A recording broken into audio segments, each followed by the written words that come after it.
जो अपने ऊपर फेंके गए पत्थरों से महल खड़ा कर लेता है वही बुद्धिमान कहलाने का हकदार होता है।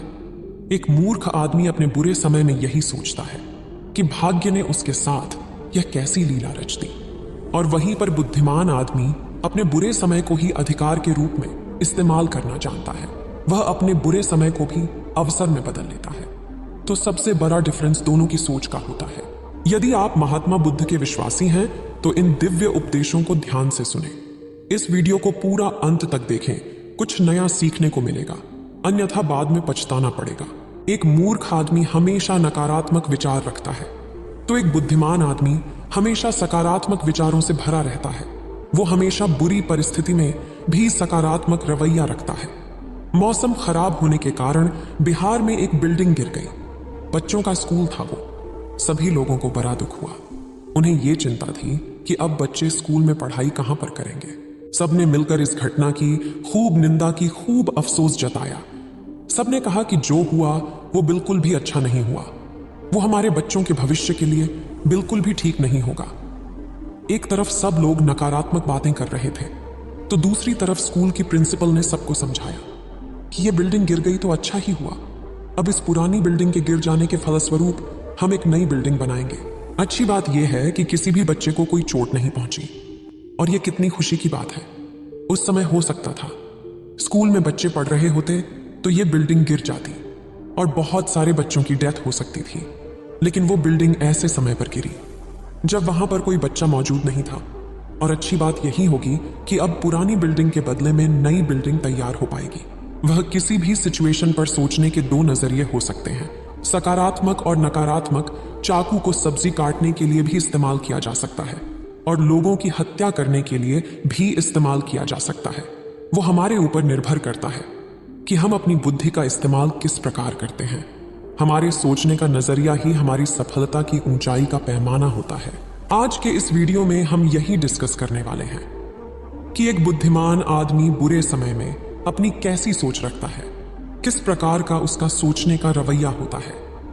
सबसे पहले यह समझिए कि एक मूर्ख आदमी हमेशा दूसरों से कुछ पाने की अभिलाषा रखता है। वो देना तो कुछ नहीं चाहता, लेकिन वो चाहता है कि उसे सब कुछ मिल जाए। लेकिन एक बुद्धिमान आदमी की सोच यह होती है कि अगर तुम्हें कुछ चाहिए तो पहले तो एक ज्ञानी यानी कि बुद्धिमान आदमी की शुरुआत होती है। इसमें कुछ बहुत बड़ा लॉजिक नहीं है, बस सोचने का नजरिया है।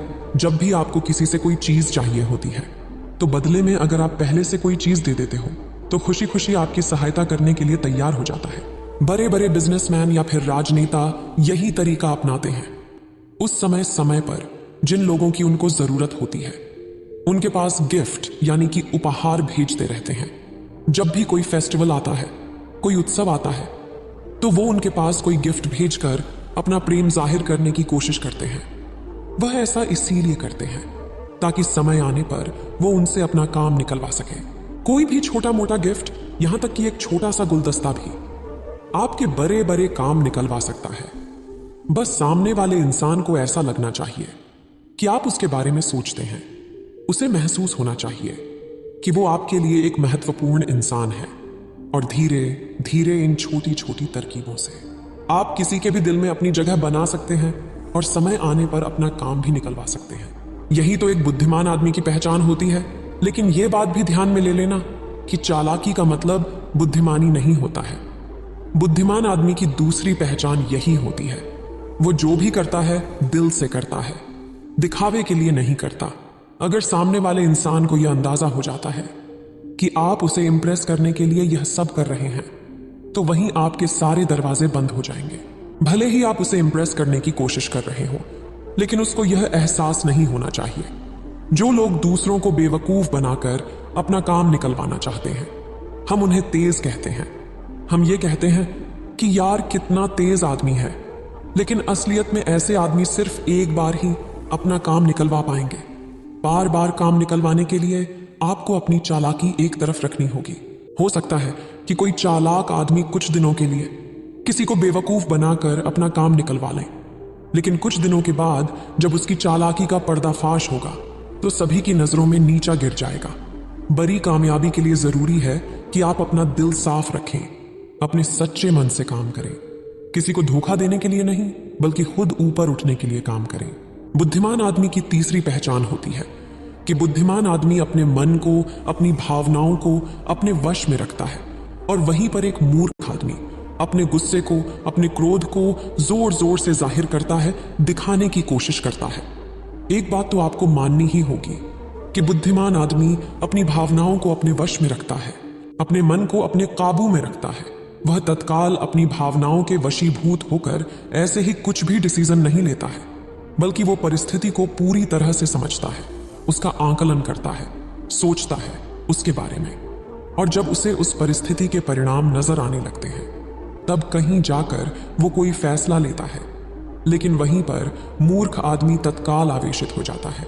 आवेश में आकर वो कुछ भी बोल देता है, कुछ भी फैसला ले लेता है, और बाद में उसे उसी फैसले की वजह से, उसी बात की वजह से हमेशा पछताना पड़ता है। इसीलिए भावनाओं में बहकर जल्दबाजी में कोई फैसला न लें, अपना पूरा समय लें। किस बात की जल्दबाजी है? क्यों इतनी जल्दी तुम्हें फैसला लेने की है? अगर गलत फैसला ले लोगे तो जिंदगी भर पछताना पड़ेगा। इससे तो अच्छा वही होगा कि तुम कोई फैसला ही ना लो। कम से कम गलत फैसला लेने से तो बच जाओगे।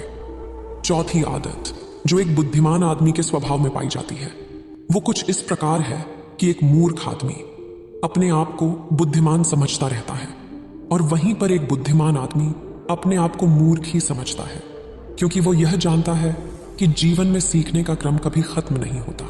हम चाहे कितना ही सीख लें, कितना ही जान लें, लेकिन फिर भी कुछ ना कुछ जानना हमेशा बाकी रह जाता है।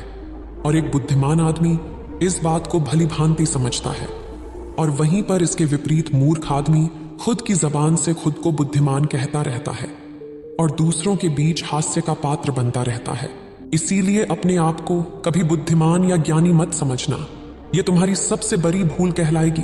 सीखने के सारे रास्ते बंद कर देगी तुम्हारे लिए।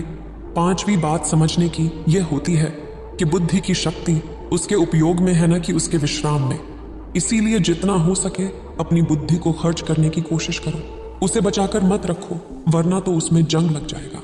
अपने लिए जितनी हो सके तनिक कठिन परिस्थितियां पैदा करो, और फिर उन कठिन परिस्थितियों से बाहर निकलने के लिए अपनी बुद्धि का पूरी तरह से इस्तेमाल करो। उसको विश्राम मत दो। जितने दिन वो विश्राम में रहेगी उतनी ही वह मोटी होती चली जाएगी, और जितना ही तुम उसे खर्च करोगे उतनी ही वह पैनी होती चली जाएगी। देखिए, ये बात कोई नई नहीं है, लेकिन समय समय पर हम ये भूल जाते हैं। इसीलिए याद दिलाने के लिए मैं ऐसे पॉइंट्स आपके सामने लेकर आ रहा हूं जो हैं तो बहुत सिंपल, लेकिन उनकी डेप्थ, उनकी गहराई बहुत ज्यादा है। और ऐसी ही सिंपल सी हमारी छठी सीख है कि एक मूर्ख आदमी अपनी गलतियों से भी नहीं सीखता, वहीं पर एक साधारण आदमी गलती करके सीखता है।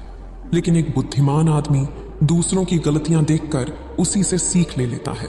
इसीलिए जितनी गहराई से तुम सामने वाले की गलतियां देख और सुन सकते हो, उतनी ही तुम्हारी बुद्धि अनुमानों से बढ़ती हुई चली जाती है, और तुम अपने जीवन में गलत डिसीजंस लेने से बच जाते हो। एक बुद्धिमान आदमी हमेशा दूसरों के गुणों से सीखता है। उससे ईर्ष्या नहीं करता, उससे जलन नहीं करता, बल्कि वह उससे सीखने की कोशिश करता है। और वहीं पर एक मूर्ख आदमी जब दूसरों के गुणों को देखता है तो वो ईर्ष्या से भर जाता है, जलन से भर जाता है, हमेशा अपने अंदर ही अंदर जलता रहता है और खुद ही दुखी होता रहता है, क्योंकि ईर्ष्या दूसरे को नहीं जलाती। वह ऐसी आग है जो अपने ही अंदर आग पैदा करती है। वह ऐसी आग है जो हमें खुद को ही जलाकर राख कर देती है। अगर हम अपने जीवन में इन बातों का ध्यान रखते हैं, इन बातों को याद रखते हैं, याद रखने की बात है हमेशा याद रखना, यह नहीं कि इसको सुनने के बाद इनको भूल जाना। क्योंकि जब आदमी भावनाओं में बहता है ना, तो उसे कुछ याद नहीं रहता, वह सब कुछ भूल जाता है। फिर बाद में उसे याद आता है और फिर पछतावा भी होता है कि उसने ये क्या कर दिया। तो इसीलिए इन बातों को अपने दिमाग में, अपने मस्तिष्क में, अपने मन में पूरी तरह से सेट कर लें, कहीं पर लिख लें अगर याद ना रहे तो, और इसी तरह समझदारी पूर्वक अपने डिसीजंस लें और बुद्धिमान बनने की कोशिश करें। क्योंकि बुद्धिमान आदमी भी कभी ना कभी मूर्ख रहा होगा, लेकिन कुछ नियम अपनाने के बाद ही वह बुद्धिमान बना है, और ये सब वही नियम है। इसीलिए इन्हें अपने जीवन में उतारो, सिर्फ सुनो मत, सुन के चले मत जाओ। अगर यहां पर आप अपना इतना समय दे रहे हैं तो कम से कम कुछ तो अपने जीवन में उतारें, तभी तो तुम्हारा जीवन परिवर्तित होगा। सुनकर चले जाना और फिर सुनने आ जाना, उससे कुछ बदलने वाला नहीं है। शायद मेरी बात आपको बुरी लगे, लेकिन अगर मेरी बातों को आप अपने जीवन में नहीं उतार पा रहे हैं तो इसे पढ़ने का कोई मतलब नहीं रहता। उम्मीद है आप सभी को यह वीडियो अच्छी लगी होगी। अगर आप बुद्ध के सच्चे विश्वासी हैं तो चैनल को सब्सक्राइब और वीडियो को लाइक करके कमेंट में